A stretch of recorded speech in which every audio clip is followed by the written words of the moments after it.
கர்த்தருக்கு ஸ்தோத்திரம். காலை மன்னா ஜூன் 1. கர்த்தர் உன்னை பற்றி நம்பிக்கை இழந்து விடவில்லை.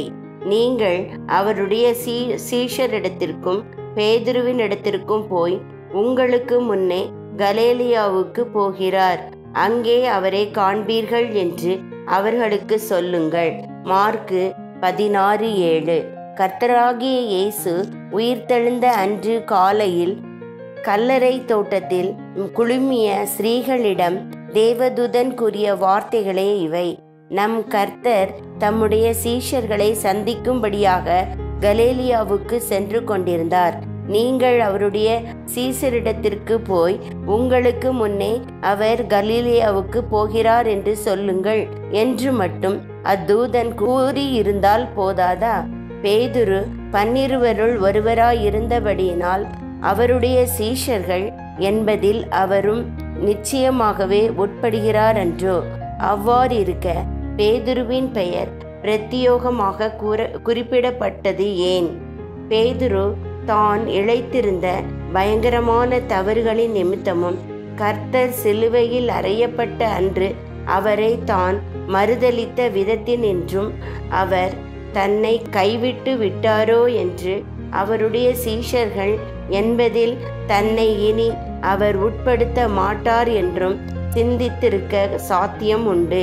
பேதுருவின் இந்த இக்கட்டான நிலவரத்தை அறிந்தவராகவே கர்த்தராகிய இயேசு அவரது பெயரை விசேஷமாக குறிப்பிடும்படி சொன்னார்.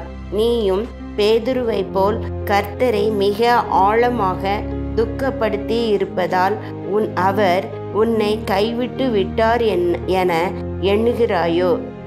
இல்லை, தேவ பிள்ளையே, அப்படியல்ல. இன்னும் உனக்கு நம்பிக்கை உண்டு. அவர் நெறிந்த நாணலை முறியாமலும் மங்கியெறிகிற திரியை அணையாமலும் இருக்கிறார். ஏசாயா 42:3. இங்கு நாணல் என்பது பியானோ என்னும் இசைக்கருவியில் உள்ள உடைந்த ஒரு துருதி கட்டையை போன்றது. அதனால் நல்லதொரு இசையை பிறப்பிக்க முடியாது. இன்று உன் ஜீவியமானது சுருதி இழந்த இசைக்கருவியைப் போல ஒரு நெறிந்த நாணலை போல இருக்கக்கூடும். இருப்பினும் இந்த நெறிந்த நாணலை பற்றி தேவனுக்கு ஒரு திட்டம் உண்டு. மங்கியெறிகிற திரி வெளிச்சத்தை கொடுப்பதற்கு பதிலாக புகையை உண்டாக்கி சுற்றுச்சூழலை அந்தகாரப்படுத்தி மாசுபடுத்துகிறது. ஆனால் நம் தேவன் மங்கி எறிகிற திணியை அணைப்பது இல்லை.